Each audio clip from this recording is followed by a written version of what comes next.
Hi guys, how are you? कैसे हैं आप? एक बार फिर से आपका स्वागत है आपके अपने यूट्यूब चैनल हक आपका। अभ्यास प्रश्न का डे सेकंड होगा आपका, और फर्स्ट डे में आपके काफी अच्छे क्वेश्चन हुए थे। अगर आपने नहीं देखा तो उसको जरूर देखें। दूसरा, अभी हमने मात्र 16 डेज में एक फतेह सीरीज चलाई थी, और मात्र 16 डेज में हमने फुल आपकी तैयारी उसमें कराई थी। और अब लक्ष्य सीरीज भी चल रही है, आप उसको प्ले लिस्ट में जाएं और उसको जरूर देखें। लिंक मैं आपको यहाँ पर डिस्क्रिप्शन में उसको शो कर दूंगा।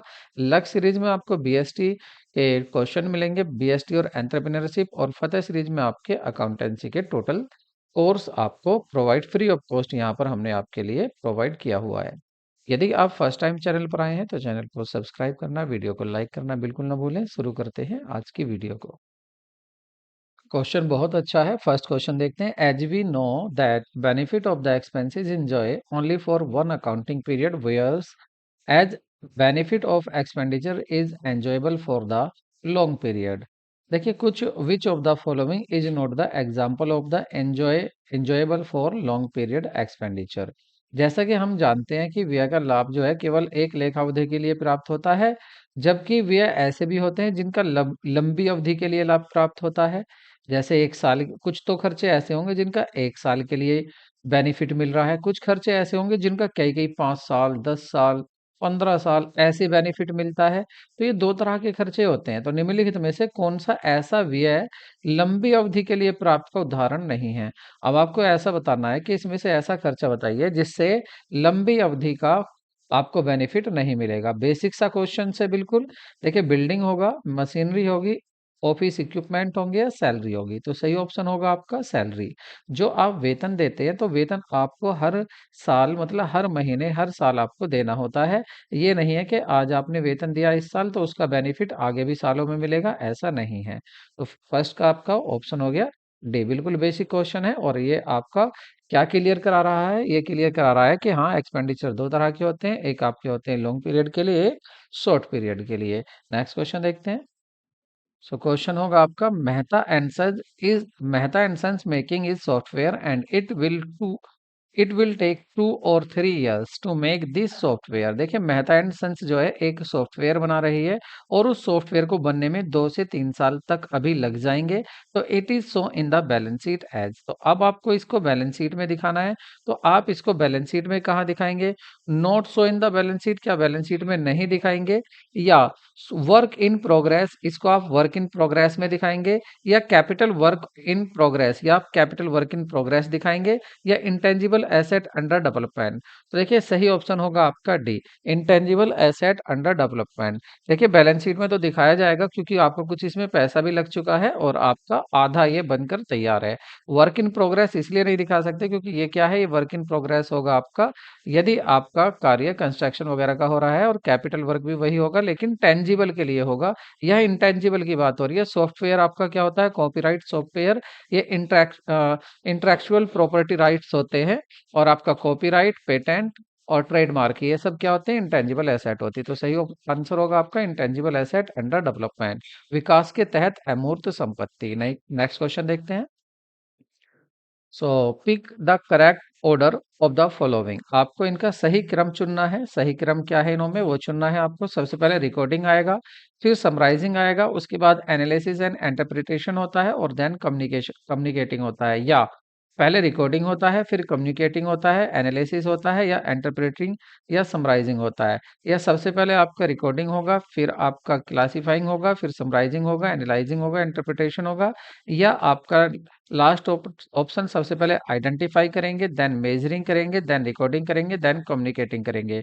तो सही ऑप्शन देखिए, अगर आपका रिकॉर्डिंग के बाद तुरंत तो समराइजिंग नहीं होता, ठीक है, तो इसलिए इसको आप सही नहीं कह सकते। रिकॉर्डिंग के बाद क्लासिफाई भी होता है, वो यहाँ पर था नहीं। तो पहला ऑप्शन कट गया आपका। ये क्या है? ये अकाउंटिंग प्रोसेस दी हुई है आपकी। अकाउंटिंग प्रोसेस जो होती है उसमें आप सबसे पहले क्या करते हैं?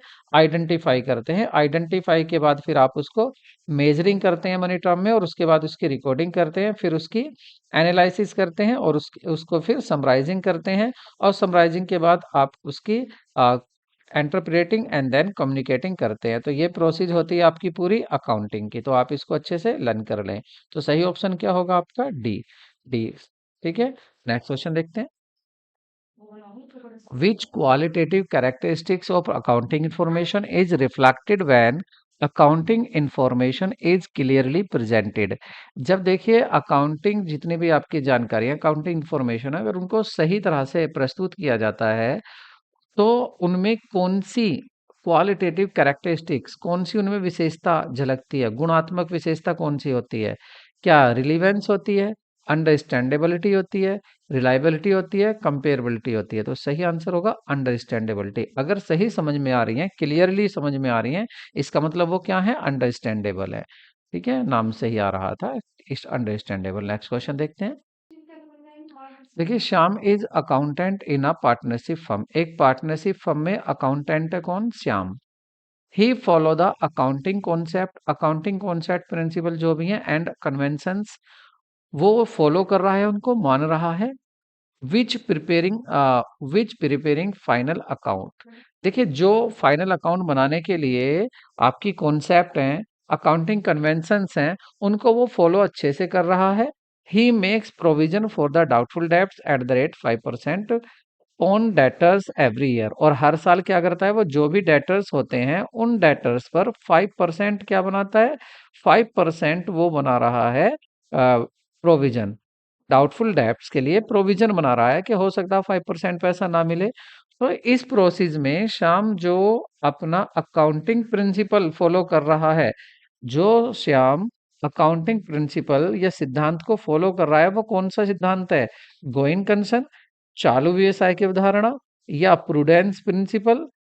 स्पेलिंग सही कर लेंगे इसकी, प्रूडेंस। प्रूडेंस प्रिंसिपल और प्रूडेंस को कंजर्वेटिज्म कहते हैं। ठीक है? और सेपरेट लीगल एंटिटी और नन ऑफ दीज। तो सही आंसर होगा आपका प्रूडेंस। देखिए प्रूडेंस या कंजर्वेटिज्म क्या कहता है? ये कहता है आपका कि देखिए जो भी फ्यूचर में लॉस होने वाला है उसके लिए आप प्रोविजन जरूर करें, लेकिन फ्यूचर में होने वाले लॉस प्रॉफिट के लिए प्रोविजन ना करें। नेक्स्ट क्वेश्चन देखते हैं। सो असर्शन और रीजन वाला क्वेश्चन है। असर्शन देखते हैं। Accounting standard are based on historical cost concept. जो अकाउंटिंग स्टैंडर्ड होते हैं वो हिस्टोरिकल कॉस्ट कॉन्सेप्ट पर आधारित होते हैं। और दूसरा, अकाउंटिंग स्टैंडर्ड इंश्योर करते हैं कंसिस्टेंसी, एक रूपता, एंड कंपेरेबिलिटी। कंपेरेबिलिटी भी लाते हैं ऑफ द फिनेंशियल स्टेटमेंट। जो आपने फिनेंशियल स्टेटमेंट बनाए हैं उसमें एक रूपता लाते हैं और उनमें तुलनात्मक का गुण लाते हैं। एंड रिमूव करते हैं effect of the diverse accounting policies and practices. तो आपको बताना है ए और आर दोनों सही हैं या ए सही है आर सही नहीं है। आपको ऑप्शन यहाँ से चूज करने हैं। तो सही आंसर होगा आपका ए भी सही है और आपका ए भी सही है सेशन, और रीजन आर भी सही है। और सही इसके बारे में ही बात हो रही है, अकाउंटिंग स्टैंडर्ड के बारे में ही बात हो रही है। तो आपका ऑप्शन होगा सही डी। ऑप्शन आपका डी सही होगा। नेक्स्ट क्वेश्चन देखते हैं। Counting according to dual aspect concept counting, लेखांकन की पहलू अवधारणा के अनुसार क्या होता है? Total asset is equal to total liability plus capital होती है, या total asset is equal to total liability minus capital होती है, या total liability is equal to total asset plus capital होती है, या capital is equal to total asset और टोटल लाइबिलिटी होती है। तो देखिए यही ये सही होगा आपका, टोटल एसेट होती है आपकी टोटल लाइबिलिटी प्लस कैपिटल के इक्वल। तो ऑप्शन आपका ए सही होगा। नेक्स्ट क्वेश्चन देखते हैं। Goods purchased on credit to mister Ram. Goods purchased from mister Ram होगा। तो goods purchased on credit from messrs Ram कितने के? 51,000 के। Choose the correct option for the above transaction. तो पूछ रहे हैं इसमें बताइए क्या होगा। एसेट यहाँ पर इंक्रीज हो जाएगी और इंक्रीज हो जाएगी लाइबिलिटी, या डिक्रीज हो जाएगी एसेट और आपकी इंक्रीज हो जाएगी लाइबिलिटी, या आपकी इंक्रीज हो जाएगी एक्सपेंस बढ़ जाएंगे और इंक्रीज हो जाएगी लाइबिलिटी, या डिक्रीज हो जाएगा एक्सपेंसेस और इंक्रीज हो जाएगा लाइबिलिटी। तो देखिए क्या होगा यहाँ पर। एक तो आपका गुड्स, पहली बात तो आपका एक्सपेंसेस इंक्रीज हो गया क्योंकि परचेज को हम क्या मानते हैं?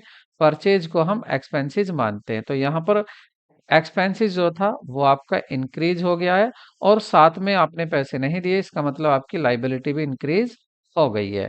ठीक है, तो यहाँ लाइबिलिटी भी इंक्रीज हो रही है आपकी और एक्सपेंसेस भी। तो देखिए, इंक्रीज हो रही है आपकी एसेट लाइबिलिटी, और आपकी इंक्रीज इंक्रीज हो रहा है एक्सपेंसेस और लाइबिलिटी। ऑप्शन आपका सी सही होगा। ठीक है, देखिए एक्सपेंसेस भी इंक्रीज हो गया है और आपकी दूसरी लाइबिलिटी भी बढ़ गई है, देनदारी भी बढ़ गई है। ऑप्शन सी सही होगा। नेक्स्ट क्वेश्चन देखते हैं। तो नेक्स्ट क्वेश्चन देखते हैं। आपको देखिए दो स्टेटमेंट दिए हुए हैं, एक असर्शन है और एक आपका रीजन है। तो आपको देखना है रीजन सही है असर्शन या दोनों सही है दोनों गलत। देखिए यहाँ पर कह रहे हैं actual basis of accounting is recognized by companies act 2013 to maintain all accounts by every company. हर कंपनी को फॉलो करने चाहिए क्या? एक्युरल बेसिस को फॉलो करना चाहिए। ये एक्सेप्ट किया है किसने? कंपनी एक्ट 2013 ने। बात बिल्कुल सही है। और एक्युरल बेसिस ऑफ अकाउंटिंग जो होता है वो ट्रू एंड फेयर व्यू नहीं देता है। सही अकाउंटिंग का जो चित्र प्रस्तुत करता है बिजनेस का, वो ये नहीं करता है। As well as cash credit transaction को भी नहीं दिखाता है। तो choose which of the following is correct. तो देखिए ये गलत कह रहे हैं। ठीक है, तो पहला सही था, दूसरा गलत है। तो देखते हैं। A is true, R is false, मतलब ऑप्शन ए ही करेक्ट होगा। अगर आप हिंदी देखना चाहते हैं इसकी, तो दिखना नहीं होगा। अब आप हिंदी भी इसकी देख सकते हैं। नेक्स्ट क्वेश्चन देखते हैं। और नेक्स्ट क्वेश्चन में आपको दिया हुआ है, देखिए यहाँ आपसे पूछा है, आपको ऑप्शन नहीं है, आपको इसको ऑप्शन जो देने हैं आपको अपने आप से देने। देखते हैं क्वेश्चन क्या है। तो देखिए यहाँ पर पूछ रहा है एक ऐसी बुक बताइए आप जिसको प्राइम एंट्री बुक भी कहा जाता है, और उसमें जो ट्रांजैक्शन होते हैं वो कॉपी होते हैं order date, according to date, date के ऑर्डर में होते हैं, मेमोरेंडम या वेस्ट बुक, तो उसको कहते हैं आप जर्नल। उसको किसके बारे में ये बात हो रही है? जर्नल के। और हिंदी में बोलेंगे तो उसको रोजनामचा। रोजनामचे में क्या होता है? डेट वाइज आपकी एंट्रीज लिखी जाती हैं। तो यहाँ बिना ऑप्शन के आपकी नॉलेज चेक करनी थी। यहाँ पर आपसे पूछ रहे हैं खातों की मुख्य पुस्तक है, और इस पुस्तक में सभी व्यवसायिक लेन देन अतः उनके खातों के अंतर्गत विविध वर्गीकृत रूप में स्थानांतरित पाए जाते हैं। अब आपसे एक ऐसी बुक पूछ रहा है जिसमें अलग अलग वर्गों में लिखे जाते हैं जनरल एंट्रीज, अलग अलग ट्रांजैक्शन लिखे जाते हैं वर्गों में। तो वो होता है आपका लेजर। वो क्या होता है? वो होता है आपका लेजर। और हिंदी में इसको क्या बोलेंगे? खाता बही। खाता बही इसको हिंदी में बोलते हैं। ठीक है, तो इसमें क्या होता है? वर्गीकृत किया जाता है, क्लासिफाई किया जाता है जितने भी आपके ट्रांजैक्शन होते हैं उनको। नेक्स्ट क्वेश्चन देखते हैं। देखिए नेक्स्ट में आपसे कहा गया है कि entry which passed for bringing forward the balance of personal and real account as so in the last year balance sheet is called. तो इसको closing entry, journal entry, opening entry, none of this. तो इसको बोलते हैं आपकी opening entry. इसमें क्या कह रहे हैं कि आपको क्या करना है? पिछली बैलेंस शीट से अगली बैलेंस शीट में आपको फॉरवर्ड करना है बैलेंस को। तो कौन सी एंट्री पास करेंगे यहाँ पर? ओपनिंग एंट्री, मतलब आपकी प्रारंभिक प्रारंभिक प्रविष्टि आपकी पास होगी। Mathematical expression define the competitive relationship between asset and liability. Any person, institution और business concern is called। करें एक मैथमेटिकल एक्सप्रेशन जो बताती है comparative relationship, दिखाती है किसमें? एसेट में और लाइबिलिटी में। तो उसको अकाउंटिंग कहते हैं, अकाउंटिंग इक्वेशन कहते हैं, बुक कीपिंग कहते हैं, या कुछ नहीं तो उसको बोलते हैं अकाउंटिंग इक्वेशन। नेक्स्ट क्वेश्चन देखते हैं। देखिए क्वेश्चन काफी अच्छा है ये, इसको देखिए। SDF Limited return two washing machine purchased from GHJ Limited। जो GHJ Limited से तो दो वॉशिंग मशीन खरीदी थी, उनको वापस कर दिया है किसने? SDF Limited ने। और at a list price of 21,000 पर मशीन। एक मशीन कितने की थी? 21,000 की। और कह रहे हैं उस पर ट्रेड डिस्काउंट भी था। ये तो 21,000 तो उस पर प्रिंटेड थे, एक तरह से ऐसे कह सकते हैं। ट्रेड डिस्काउंट वहां पर 20% था एक मशीन पर। ठीक है, और ऐड भी करना था उसमें CGST और SGST। वॉज पेड 6% ईच, 6% दोनों लगाना था। और कह रहे हैं what will be the amount to be recorded in the purchase return book. तो परचेज रिटर्न बुक में क्या अमाउंट आप रिकॉर्ड करेंगे? देखिए पहली बात तो आप परचेज रिटर्न कर रहे हैं, तो इसमें आपकी जो GHJ लिमिटेड जो कंपनी है उसको आप डेबिट करेंगे, पहली बात। ठीक है, टू में आप क्या करेंगे? टू में अपना जो आपने से आपका परचेज था, परचेज रिटर्न, उसको लिखेंगे परचेज रिटर्न। जो आपने परचेज रिटर्न है वो आप इसको लिख देंगे परचेज रिटर्न अकाउंट।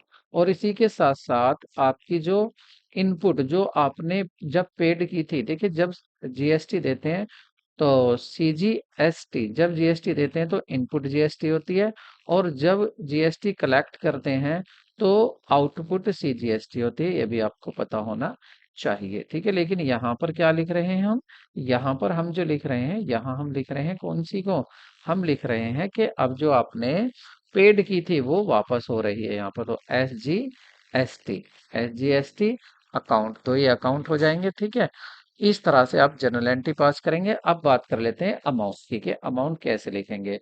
देखिए आपकी मशीन कितने की है, 21,000 की एक है, तो दो कितने की हो गई, 42,000 रुपए की दो हो गई, ठीक है। अब इसमें आपको 20% डिस्काउंट भी देना है, तो इसका अगर देखेंगे 20%, तो 4,200, 8,400, तो ये हो जाएगा आपका 8,400 रुपये। क्या है ये आपका ट्रेड डिस्काउंट, तो इसको हटा देते हैं, ट्रेड डिस्काउंट को यहाँ से ट्रेड डिस्काउंट हटा देते हैं, तो कितना बचा अब आपका देखते हैं। तो ये बचा 600, और एक 11, तीन और तीन, 33,600 रुपये बचे, ठीक है। अब जो मशीन है रियल में वो 33,600 की है, ठीक है। तो परचेज जो आपने किया था 33,600 का किया था, तो यहाँ लिख देते हैं कितने का माल जा रहा है, 33,600 का माल जा रहा है। उसके साथ यहाँ पर अब जीएसटी भी ऐड कर लेते हैं इसमें 6%, तो इसका 6% देखते हैं कितना होगा। तो 6 6 जा 36, और थ्री कैरी, 6 3 जा 18, और 3 21, और टू कैरी, और ये भी दोबारा से 6 3 जा 21 होगा, और टू कैरी तो 23। सॉरी, तो यहाँ मिस्टेक है थोड़ी सी, यहाँ जाएगा आपका, दो आ जाएंगे आपके, तो ये हो जाएगा आपका जीरो, ठीक है। 2016 के आगे आपका ये आ गया आपका सीजीएसटी, तो सीजीएसटी कितना है 2016, तो 2016 रुपये आपका क्या होगा सीजीएसटी, और 2016 हो गया आपका एसजीएसटी, ठीक है। अब इन सब का जो टोटल आएगा, इन सब के टोटल को आपको 33,600, और इसके साथ जो आपका ये 4,032 रुपये आया है, 4,032, इनको आप टोटल करेंगे, 4,032 को, ठीक है। तो इनका टोटल करके यहाँ पर लिख देंगे कि 37,032, क्या कह रहा हूँ मैं, 4,032, तो ये दोनों था, तो इसमें टोटल करेंगे। देखिए ये है 33,000, 33, और दो 35, और दो 37, और 37,632, 37,632, तो ये आ जाएगा आपका 37,632, ठीक है। तो ये आपकी जनरल एंट्री है विद अमाउंट।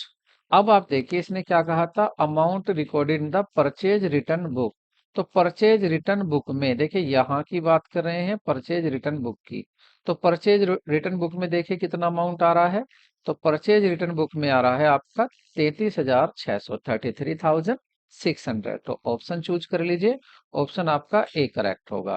क्वेश्चन काफी अच्छा था, इम्पोर्टेंट भी था। तो नेक्स्ट क्वेश्चन देखते हैं।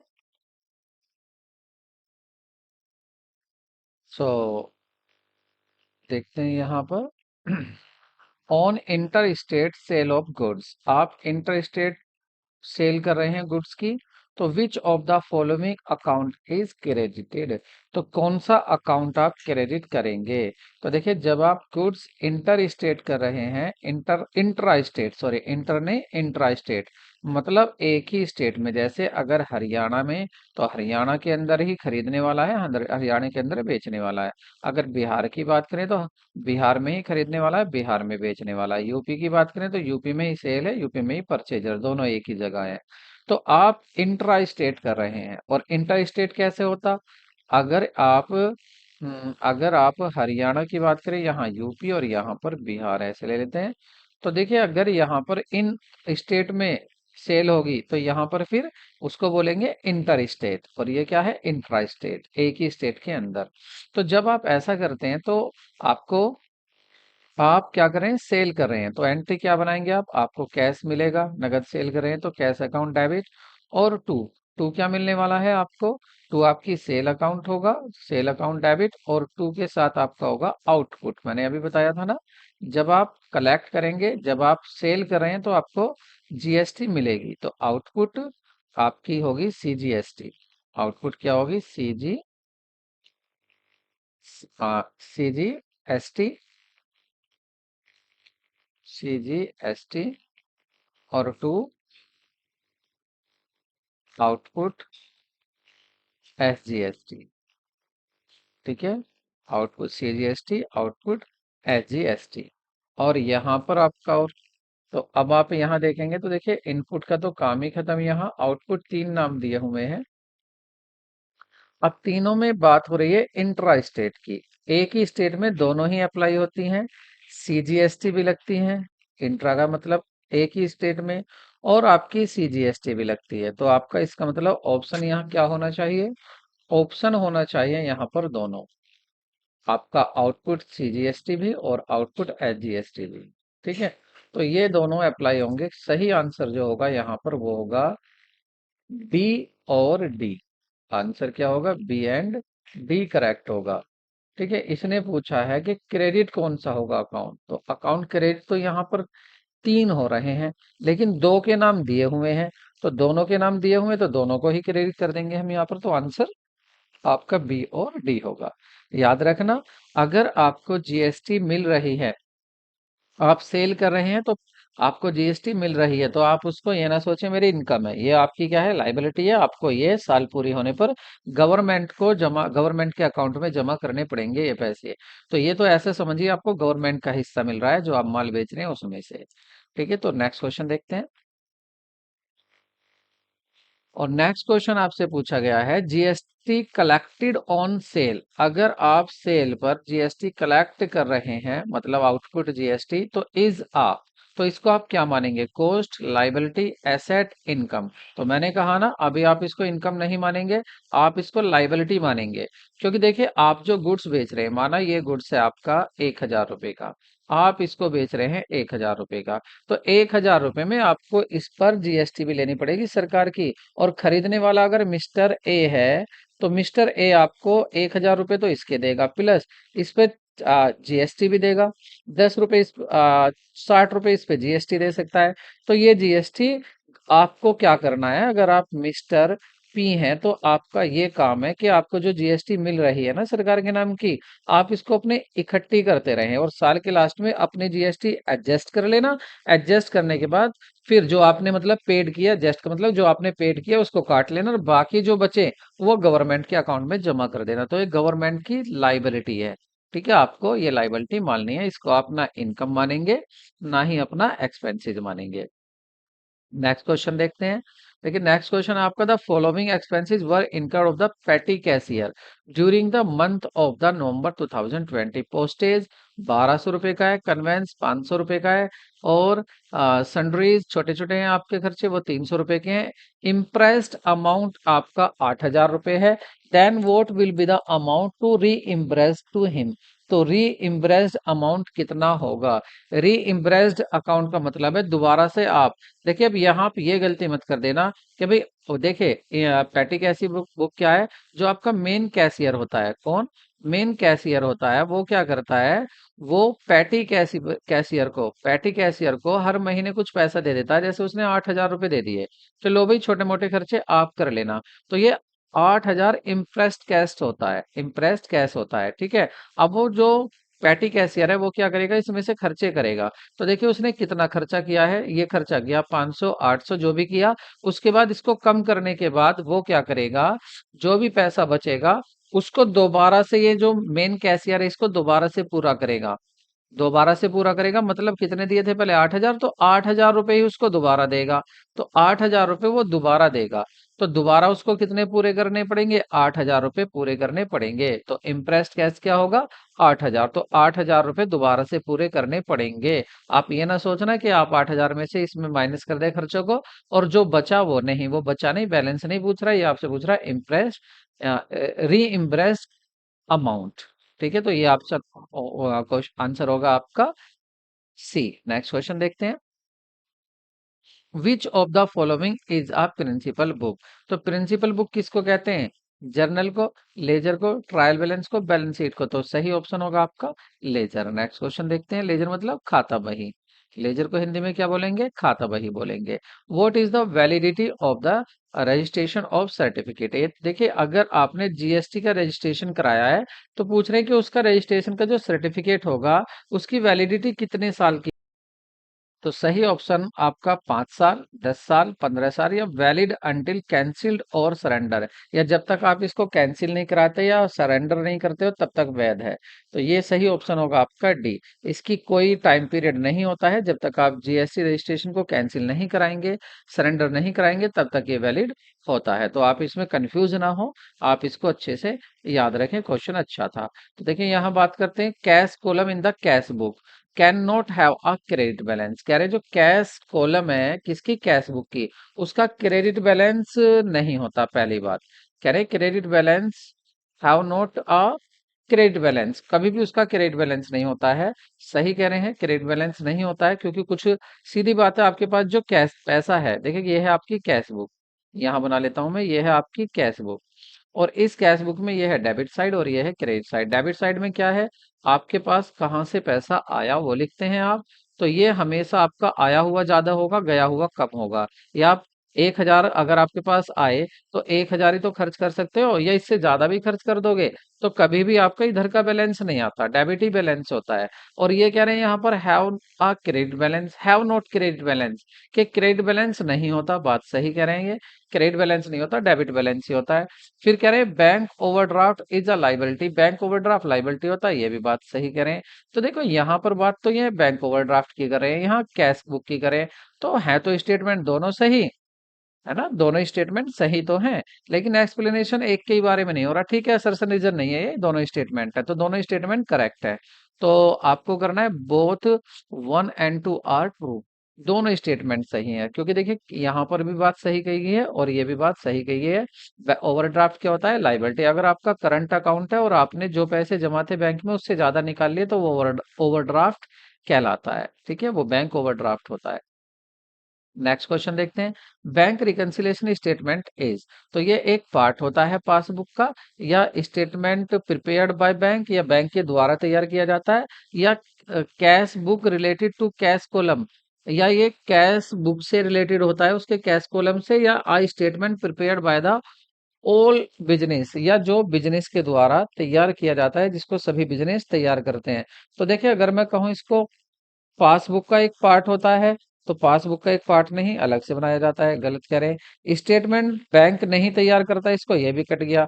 उसके बाद ये cash relating to cash column, इसमें जो cash book relating to cash column, ये जो होता है कैश बुक के कैश कॉलम से रिलेटेड होता है, हाँ रिलेटेड तो होता है, लेकिन उसी से नहीं होता, ये आपके बैंक से भी रिलेटेड होता है। उसके बाद करेंगे एक स्टेटमेंट होता है जो तैयार करते हैं बिजनेस, हाँ सभी बिजनेस इसको तैयार करते हैं ये देखने के लिए कि हमारे ट्रांजेक्शन सही है या गलत है। तो ऑप्शन आपका डी सही होगा। नेक्स्ट क्वेश्चन देखते हैं, अनफेवरेबल बैलेंस मीन्स, देखिए अगर अनफेवरेबल बैलेंस होता है तो उसका मतलब क्या होगा, क्रेडिट बैलेंस होगा कैश बुक का। देखिए कैश बुक की बात करें, एक तो है आपकी कैश बुक और दूसरी है आपकी इधर पासबुक, दूसरी है पासबुक। तो अगर आपका यहाँ डेबिट में पैसा है तो इसका मतलब आप समझे डेबिट बैलेंस है, तो आप समझे कि ये आपका डेबिट बैलेंस का मतलब आपका फेवरेबल बैलेंस है। और इधर अगर क्रेडिट है पासबुक में तो ये भी क्या है, फेवरेबल बैलेंस है। और इनका अपोजिट इधर अनफेवरेबल बैलेंस होगा क्रेडिट साइड में, और इधर अनफेवरेबल बैलेंस होगा इसका डेबिट साइड में। तो अब आप देखिए यहाँ पर अनफेवरेबल बैलेंस बैलेंस पूछ रहा, तो इसका मतलब क्या है, credit balance of cash book, cash book का क्रेडिट बैलेंस, बिल्कुल सही कह रहे हैं, पहला ही ऑप्शन सही है। उसके बाद credit balance in passbook, passbook में क्रेडिट अनफेवरेबल नहीं होगा, ये तो फेवरेबल होगा, पैसा जमा है। और डेबिट बैलेंस कैश बुक का, कैश बुक का डेबिट बैलेंस ये भी फेवरेबल होगा। और favourable balance in cash book, cash book का फेवरेबल नहीं है, अनफेवरेबल की बात कर रहा, ऑप्शन आपका ए ही करेक्ट था। नेक्स्ट क्वेश्चन देखते हैं, कह रहे हैं entry in the depth side of the bank passbook employees. तो ये आपसे पूछ रहे हैं कि बताइए कौन सी एंट्री डेबिट साइड में आप बैंक पासबुक में दिखाएंगे, चेक पेमेंट पेमेंट करना, या cheque deposit dishonoured, cheque deposit हुए डिसऑनर्ड हो गए, या कैश विड्रॉल, या ये सभी। देखिए मैंने अभी आपसे बताया था कि आपका जो किसकी बात हो रही है यहाँ पर, पासबुक की बात हो रही है, मतलब बैंक स्टेटमेंट की बात हो रही है। तो यहाँ पर बैंक जो भी जमा करता है पैसे वो आपके क्रेडिट होते हैं, और जो आपके निकलते हैं पैसे वो कहाँ होते हैं, डेबिट में होते हैं। अब देखिए यहाँ पर चेक आपने पेमेंट किया, तो आपसे निकलेंगे पैसे तो कहाँ आएगा, इधर आएगा। चेक निकाला तो डेबिट होगा। तो ए तो ऑप्शन यहाँ आ रहा है, और इसने पूछा क्या था, entry debit side of the book, तो डेबिट साइड में ही आ गया एंट्री। दूसरा, चेक डिपॉजिट किए डिसऑनर्ड हो गए, आपने तो डिपॉजिट किए लेकिन बैंक ने उसको पैसा निकाल दिया, तो ये भी इधर ही आएगा, बैंक ने कम किया। कैश विड्रॉल, आपने पैसा निकाला तो वो भी क्या होगा, डेबिट ही होगा। तो ये सभी ए बी सी सभी यहीं आ रहे हैं डेबिट साइड में, इसका मतलब डेबिट साइड में ये सभी होंगे, ऑप्शन आपका डी होगा। नेक्स्ट क्वेश्चन देखते हैं।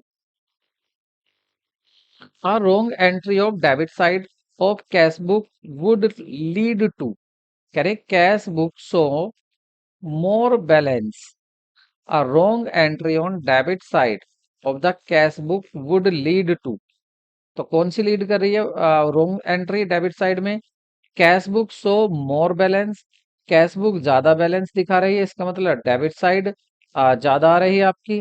और इन्होंने पूछा रॉन्ग ऑन डेबिट साइड में कौन सी दिखा रही है, कह रहे cash book show less balance, या कैश बुक लेस बैलेंस दिखा रही है, तो ये भी तो डेबिट नहीं होगा, ये तो फिर क्रेडिट होगा। उसके बाद आपका कैश विड्रॉल हुआ है, कैश विड्रॉल मतलब तो कैश बुक में से कैश विड्रॉल हुआ तो क्रेडिट साइड होना था, ये तो नहीं होगा, ये तो डेबिट साइड पूछ रहा। परचेज आपने किया है, तो परचेज आपने क्या कर दिया, परचेज आप कहाँ लिखेंगे, डेबिट साइड में, नहीं क्रेडिट साइड में लिखेंगे। इसका मतलब cash book show less balance, cash book क्या दिखा रही है, लेस बैलेंस दिखा रही है, तो इसका मतलब क्रेडिट बैलेंस ज्यादा होगा। तो हमें देख रहा है ये डेबिट साइड में, बताओ गलत क्या, तो ये ए होगा। ठीक है, तो आपका आंसर ए सही होगा, कैश बुक में अधिक शेष दिखा रही है, तो ये डेबिट पक्ष में गलती है। ठीक है, नेक्स्ट क्वेश्चन देखते हैं। Which of the these will require adjustment of the cash book balance, cash book में ही सही करना है, तो कह रहे overcasting bank column of cash book में ओवरकास्टिंग मतलब अधिक हो गया है बैंक कॉलम में। Cheque issued but not present for payment, और cheque deposit but not cleared, और एरर इन द पासबुक, कह रहे which one of these will require adjustment in cash book, cash book में किसकी, कैश बुक में किसका adjustment की आवश्यकता होगी, इनमें से रोकड़ बही के शेष समायोजन की आवश्यकता होगी। तो आपको रोकड़ बही का शेष समायोजन करना है, तो कैसे करेंगे आप, समायोजन किससे करेंगे आप, ओवरकास्टिंग मतलब बैंक कॉलम जो है कैश बुक की ज्यादा दिखा रही है, तो यहाँ तो कैश बुक का एडजस्टमेंट नहीं है ये, जब ये ज्यादा दिखा रही है। तो हाँ, एडजस्टमेंट देखो ए में करना पड़ेगा आपको। ये कह रहे हैं कैश बुक के बैलेंस में एडजस्टमेंट किस में करोगे, क्या एडजस्टमेंट कौन सा ऐसा ऑप्शन है जिसमें एडजस्टमेंट करना पड़ेगा। तो देखिए ओ ए में देख रहे हैं आप, फालतू आ रहा है, ओवरकास्टिंग हो रहा है बैंक कॉलम किसका, कैश बुक का, तो एडजस्टमेंट करना पड़ेगा आपको कैश बुक में, ये सही है, यहाँ करना होगा। Cheque issued but not present for payment, cheque तो इशूड किए लेकिन पेमेंट नहीं हो, तो ये बैंक में कमी होगी होगी गलती बैंक में हुई होगी, उसने कम नहीं किया होगा पैसा। चेक डिपॉजिट किए लेकिन क्लियर नहीं हुए, तो बैंक में जमा नहीं करे, ये बैंक की गलती है। एरर इन पासबुक, ये भी बैंक की गलती है, तो क्या ऑप्शन आपका ए ही सही होगा, किसके लिए, कैश बुक के लिए। नेक्स्ट क्वेश्चन देखते हैं। When the balance as per cash book is starting point, starting point क्या है, कैश बुक है किसका, बैलेंस किसका है, कैश बुक का। Direct deposit by customer are, अब आप बताइए आप किसको लेके चल रहे हैं, आप बीआरएस बना रहे हैं, बैंक रिकंसिलिएशन स्टेटमेंट बना रहे हैं, और आप यहाँ पर किसको लेके चल रहे हैं, आप यहाँ लेकर चल रहे हैं balance as per cash book, तो balance as per cash book है तो यहाँ लिखोगे आप बैलेंस को। ठीक है, उसके बाद कह रहे हैं डायरेक्ट पैसा डिपॉजिट किया कस्टमर के द्वारा, तो डायरेक्ट डिपॉजिट किया और सीधी बात आगे जमा नहीं हुआ होगा, तो आप क्या करेंगे, अपने यहाँ से भी डायरेक्ट डिपॉजिट किया, तो बैंक में डायरेक्ट डिपॉजिट हो गया, आपको पता नहीं है, तो आप क्या करोगे, अपने यहाँ भी ऐड करोगे, तो आप क्या करोगे, अपने यहाँ ऐड कर लोगे इसको। ठीक है, नेक्स्ट क्वेश्चन देखते हैं। तो आज की वीडियो यहीं कंप्लीट होती है। आशा करते हैं आपको वीडियो अच्छी लगी होगी। तो वीडियो को लाइक करें और कमेंट जरूर करें, क्योंकि इन्हीं कमेंट से हम मोटिवेटेड होते हैं। मिलते हैं नेक्स्ट वीडियो में। Take care, bye bye.